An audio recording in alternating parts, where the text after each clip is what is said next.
मधुरा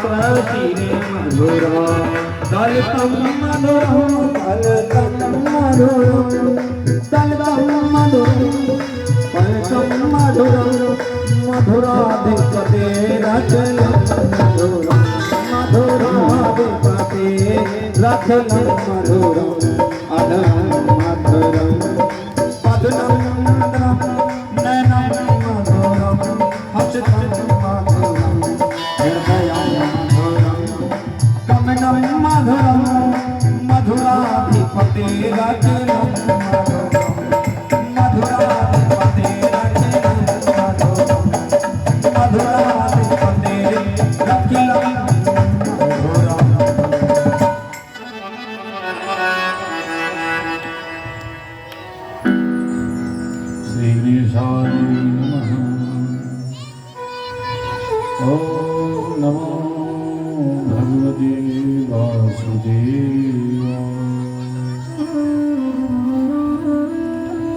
नवम स्कंध।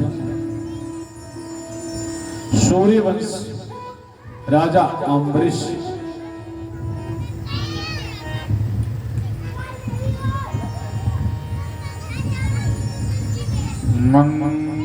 मंत्राणि श्रवाणि त्र्योकदानि श्रुतानि मे वीर्यानन्तवीर्यस्य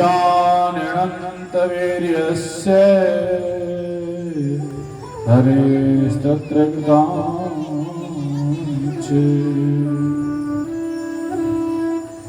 परमात्मा श्री कृष्ण को सनातन धर्म आत्म से प्रिय है। धर्म की मर्यादा में जो रहता है वह बड़ा है। धर्म की मर्यादा का भंग करने वाला निम्न है। भागवत में श्री राम कथा इसलिए कही जाती है कि श्री राम मर्यादा पुरुषोत्तम। जो श्रोता प्रभु की मर्यादा का यथोचित पालन करते हैं वे श्री कृष्ण का रहस्य समझ सकते हैं।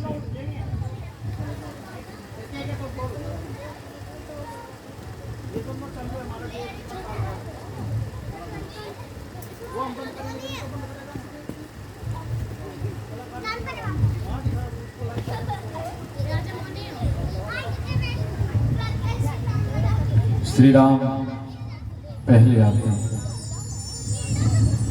और श्री कृष्ण बाद में।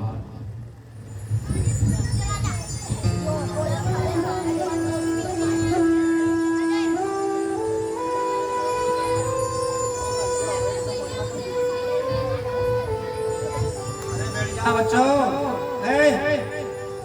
अल्लाह कर दुनिया भर में चुप बैठ जाओ।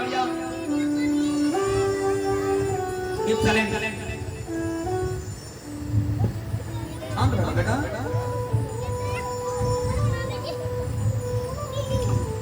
श्री राम पहले आते हैं और श्री कृष्ण बाद में आते हैं। रामायण में श्री कृष्ण की कथा नहीं आती पर भागवत में राम की कथा अनेक बार आती है। जब तक श्री राम नहीं पधारते तब तक श्री कृष्ण भी नहीं पधारते। नवम सर्ग में दो प्रकरण है, सूर्यवंश और चंद्रवंश। सूर्यवंश में राजाधिराज श्री राम जी प्रकट हुए और चंद्रवंश में श्री कृष्ण प्रकट हुए। श्री राम जी की सब लीलाएं सरल हैं, श्री कृष्ण की लीलाएं रहस्यमयी हैं। वे जन्म से ही लौकिक हैं। श्री राम श्री कृष्ण मथुरा के कारागृह में प्रकट हुए और राम जी महाराज दशरथ महाराज के राजमहल में प्रकट हुए। श्री कृष्ण रात्रि में 12 बजे प्रकट हुए हैं और राम जी महाराज दिन में 12 बजे प्रकट हुए हैं। जिससे किसी को कष्ट ना हो एक वैष्णव ने लाला से पूछा, आप रात्रि के 12 बजे के बाद प्रकट होकर आते हैं, इससे सारी रात जागना पड़ता है, आप दिन में क्यों नहीं आते? लाला ने कहा, राम जी तो राजा धीराज हैं, राजा धीराज दिन में ही उतारते हैं, श्री राम की बारात निकलती है, प्रजा को उनके दर्शन होते हैं, मैं राजा नहीं हूं, मैं तो माखन चोर हूं।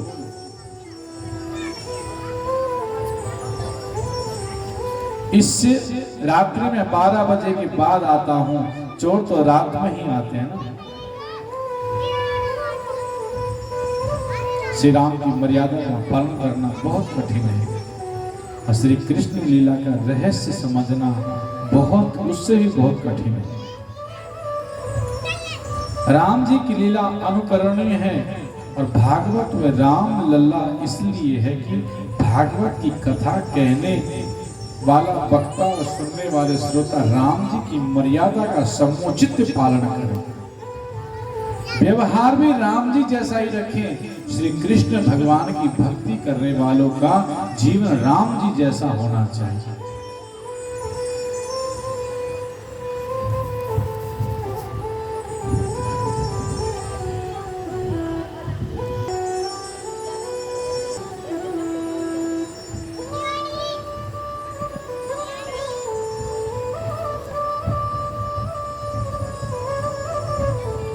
श्री कृष्ण की सभी लीलाएं अनुकरणीय नहीं है, कुछ लीलाएं अनुकरणीय हैं, कुछ चिंतनीय हैं। श्री कृष्ण को जो कर रहे हैं उसको नहीं, पर श्री कृष्ण जो कहे वही करना चाहिए। श्री कृष्ण माखन चोरी करते थे और हम भी करें तो कीजिए, सब मालूम पड़ जाएगा। श्री कृष्ण चोरी करते थे ऐसा सुखदेव जी महाराज ने कहा ही नहीं है। सुखदेव जी महाराज बहुत विवेक से कथा करते हैं। गोकुल की गोपियां कहती है कि कन्हैया माखन चोर है, मैं नहीं कहता। सुखदेव जी कहते हैं मैं नहीं कहता कि माखन चोर है, गोपियां कहती हैं कि माखन चोर है।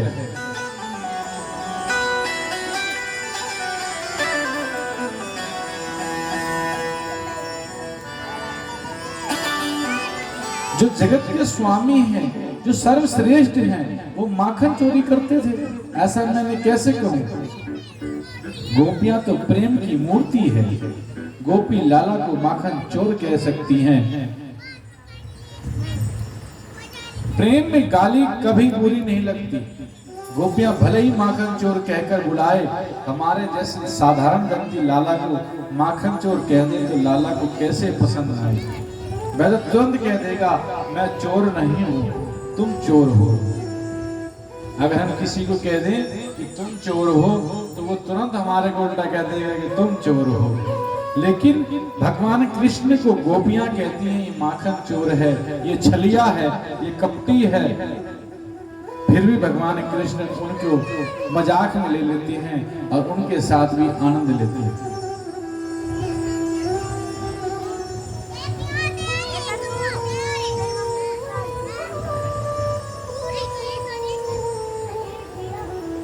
श्री कृष्ण चोरी करने से पहले पूतना का विष भी पी लिया था और बाद में चोरी की थी।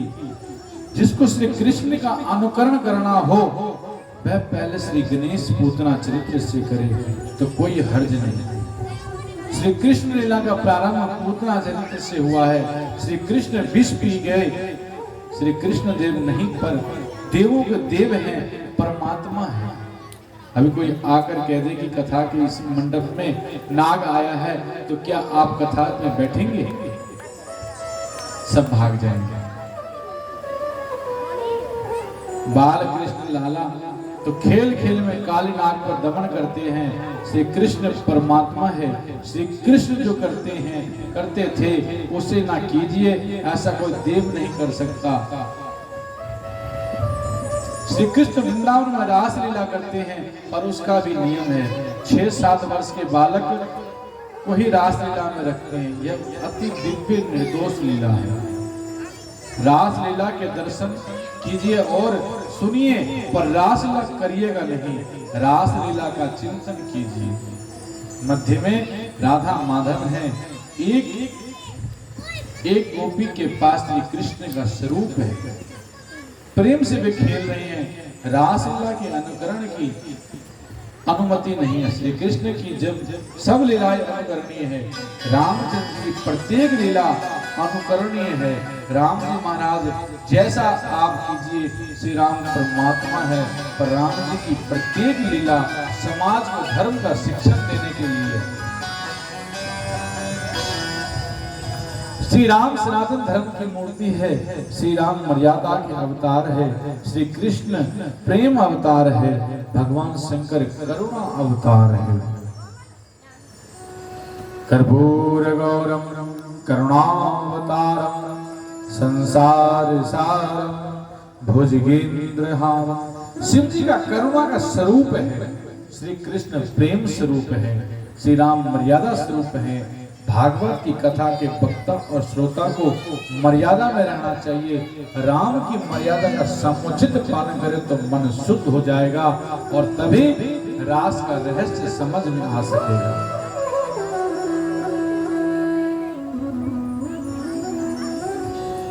और श्री कृष्ण की रासलीला अति दिव्य है, मधुर है, निष्काम है। रामचंद्र जी की मर्यादा का पालन करने वाला ही श्री कृष्ण लीला का महत्व समझ सकता है।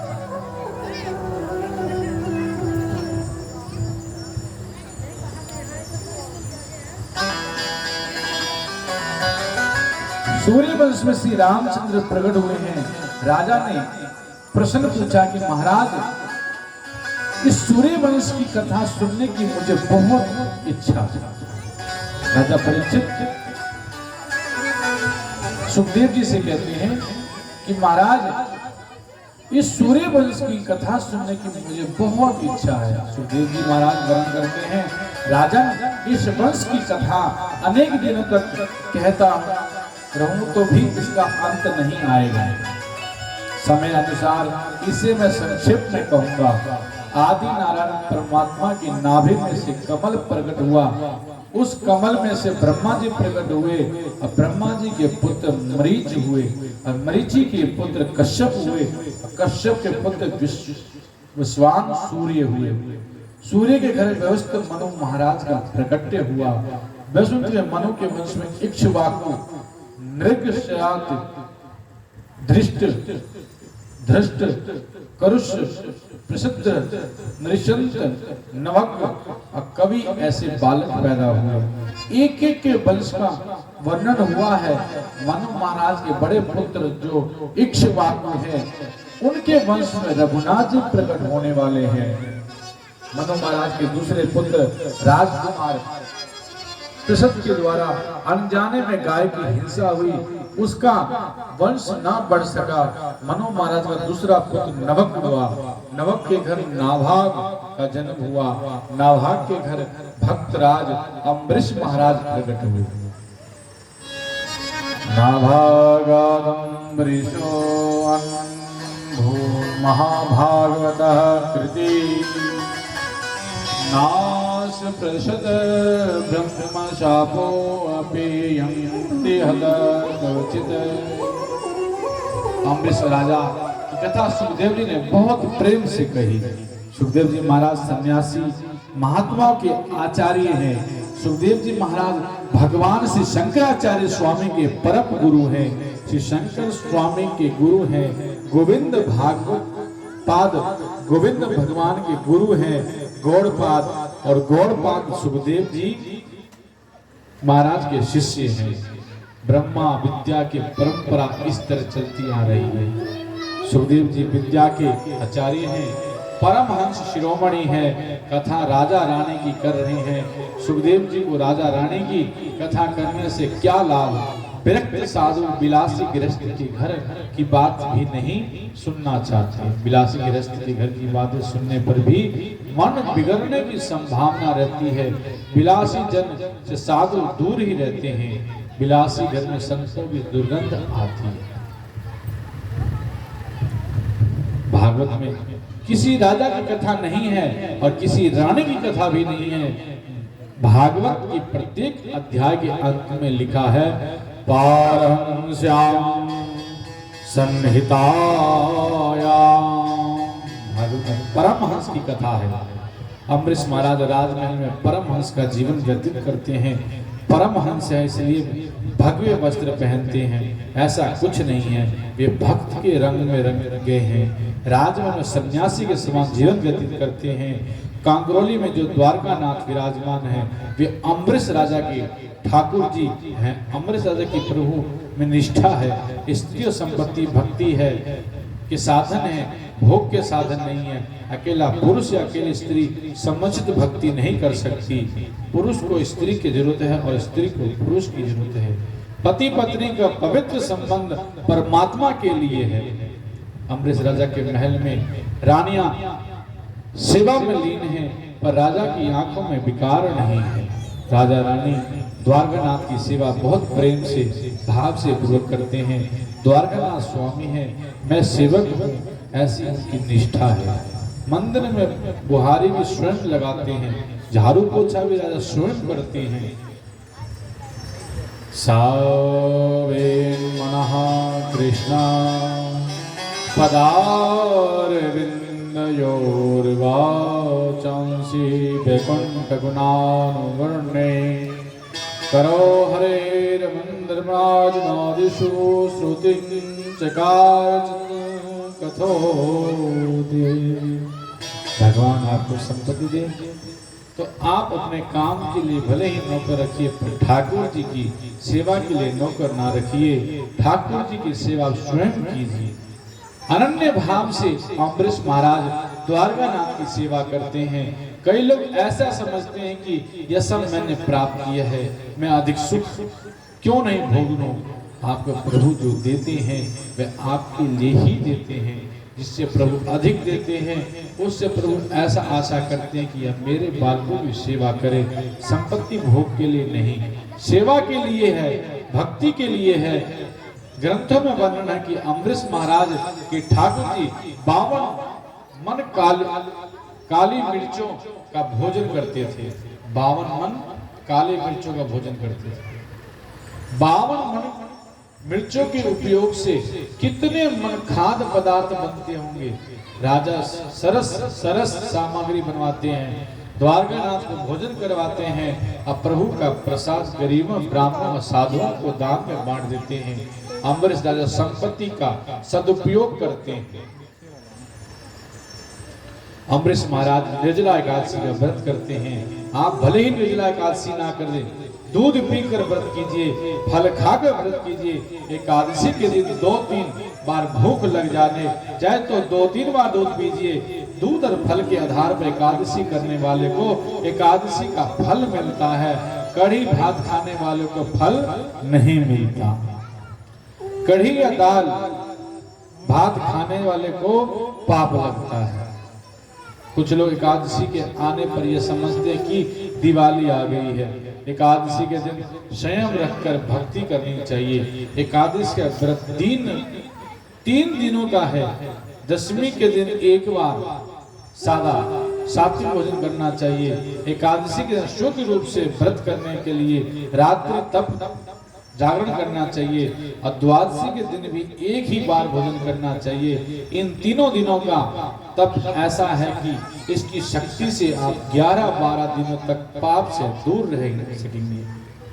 एकादशी के समान श्रेष्ठ कोई भी व्रत नहीं। 12 मास एकादशी का व्रत कीजिए। जिसे एकादशी का व्रत नहीं करता उसे भागवत की कथा में भी नहीं सुननी चाहिए, क्योंकि कथा सुनने के बाद भी व्रत नहीं करते तो बहुत पाप लगता है। और शास्त्रों में लिखा है कि एकादशी के दिन अन्नदान महापाप है। एकादशी के दिन अन्न का दान नहीं देना चाहिए। अन्न खाने वाले और अन्न खिलाने वाले दोनों को पाप लगता है। अन्न में सभी प्रकार के पाप आकर बसते हैं। व्यभिचार का पाप, ब्रह्म हत्या का पाप, चोरी का पाप सभी एकादशी के दिन अन्न में आते हैं। जो खाता है, जो खिलाता है, उसके सिर पर पाप जाता है। एकादशी के दिन आपके घर मेहमान आए और ऐसा कहे कि मैं एकादशी का व्रत नहीं करता हूँ, तो आप हाथ जोड़कर मेहमान से कहिए आप मेरे घर आए हैं तो एकादशी करनी ही पड़ेगी। आप अगर मेरे घर आए हैं तो एकादशी करनी ही पड़ेगी।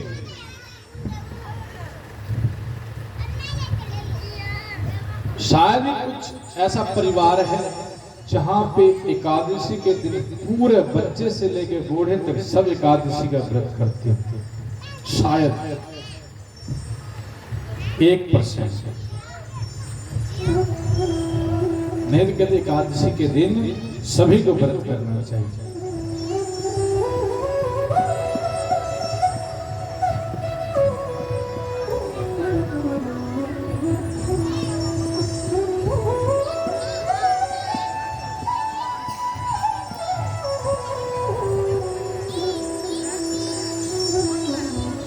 भगवान कहते हैं पधारिए, वैष्णव अपना सर्वस्व मुझे अर्पण करते हैं और इससे मैं अपना सर्वस्व वैष्णवों को देता हूँ। पतिव्रता स्त्री पति की अनन्य भाव से सेवा करके जिस तरह पति को वश में करती है, उसी तरह वैष्णव मेरी निरंतर सेवा और स्मरण करके मुझे परतंत्र बना देते हैं। तपो विद्याचत विप्राणान्यस्तेष करे उभे ते विदुर्नीतस्य कल्पपेते कतरुण्याधा। महाराज तप और विद्या विनय से शोभित होती है। विनय का साथ ना हो तो विद्या विनाश कर देती है। किसको निम्न समझने के लिए विद्या नहीं, परमात्मा के दर्शन करने के लिए ज्ञान चाहिए। राजा ने आपका अपना नहीं किया, अपने बिना कारण क्रोध किया, आपका अपराध है। दुर्वासा ऋषि ने कहा अपराध हुआ है तो मैं क्षमा मांगता हूँ। परमात्मा ने कहा मुझ से क्षमा मांगने से क्या लाभ, जिसका अपराध किया है उससे क्षमा मांगिए।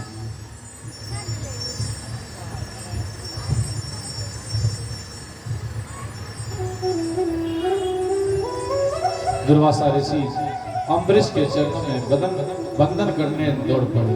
भगवान के लाडले भक्त कभी भी सनातन धर्म की मर्यादा नहीं थी। अम्बरीश ने कहा आप बंधन कर रहे हैं, यह उचित नहीं है। अम्बरीश राजा ने सुदर्शन चक्र की प्रार्थना की, सुदर्शन चक्र का वेग शांत हुआ। अम्बरीश राजा ने दुर्वासा को प्रेम से भोजन करवाया। दुर्वासा ऋषि ने राजा को बहुत बहुत आशीर्वाद दिए।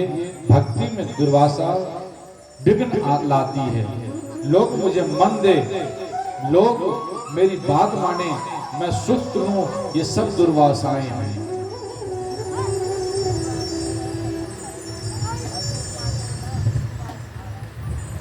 अम्बरीश राजा के 3 पुत्र हैं, वीरू, केतु और शंभु।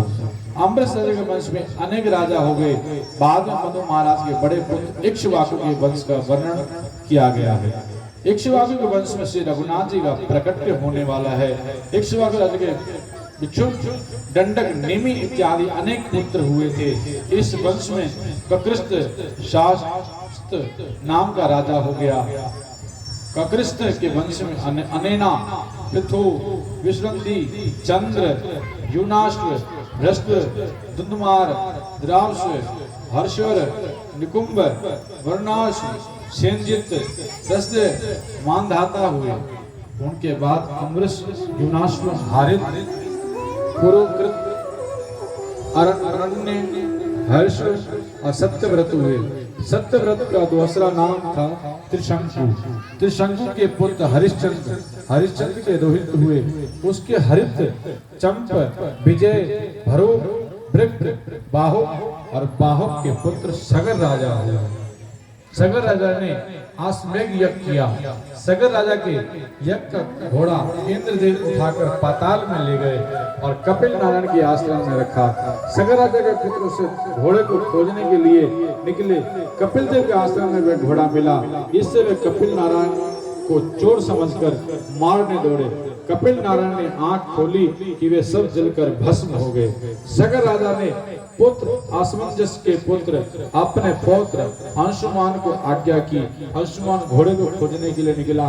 उसने कपिल नारायण के आश्रम में घोड़ा देखा, तब उसने कपिल नारायण की स्तुति की। कपिल देव ने कहा, आपके पिताजी जलकर भस्म हो गए हैं, श्री गंगा मैया पधारे तब ही उनका उद्धार होगा। अंशुमान घोड़े को लेकर दादा के यज्ञ में गया। यज्ञ परिपूर्ण हुआ। अंशुमान ने श्री गंगा मैया को पधारने के लिए तपस्या की, पर गंगा मैया के दर्शन उसको नहीं हुए। अंशुमान का पुत्र दिलीप हुआ, उसने भी तपस्या की, पर श्री गंगा मैया के दर्शन ना हुए। दिलीप का पुत्र भगीरथ हुआ। भगीरथ ने तपस्या की और वह फलीभूत हुए। 3 पीढ़ियों का तप इकट्ठा हुआ, तब श्री गंगा मैया के दर्शन हुए। गंगा जी ने कहा, मेरी गति धरती से सहन नहीं होगी।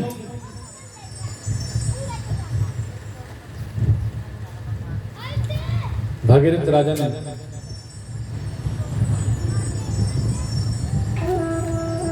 धरती रसातल में डूब जाएगी, कोई मुझे मध्य में ही धारण कर ले तो मैं उतर सकूंगी। भगीरथ राजा ने शंकर भगवान की प्रार्थना की। शिव जी महाराज प्रसन्न हुए। गंगोत्री में शंकर कमर पर हाथ रखकर खड़े हैं। गंगोत्री अति दिव्य पवित्र भूमि है। आकाश मार्ग से श्री गंगा जी पधार रही हैं। शिव जी महाराज की जटाओं का ऐसा जाल बिछा दिया कि गंगा जी जटाओं में चक्कर काटती रही, उन्हें बाहर निकलने का रास्ता ही नहीं मिला। भगीरथ राजा ने शिव जी से कहा, गंगा जी को पधराइए। शंकर दादा ने कहा, भले ही मस्तक पर रहे, बहुत गर्मी हो रही है, शीतलता मिलेगी। भगीरथ राजा ने कहा, महाराज आपकी शीतलता के लिए यह सब मेहनत नहीं की है, मुझे अपने पितरों का उद्धार करना है। तब शिव जी ने गंगा जी को बाहर निकलने का रास्ता दिया। अनेक देशों से पवित्र करते हुए श्री गंगा माता पाताल में पधारी। सगर राजा के पुत्र जहाँ भस्म बनकर मिट्टी के रूप में पड़े थे, वहाँ गंगा जी का स्पर्श हुआ। उसी समय मिट्टी से दिव्य पुरुष बाहर आए। उन्होंने बार बार गंगा माता का वंदना किया। गंगा माता की जय, गंगा माता की जय। गंगा जी का जय जयकार हुआ। ओ गंगा मैया तुम्हारी जय जय जय। गंगा मैया तुम्हारी जय जय। गंगा मैया तुम्हारी जय जय। राधे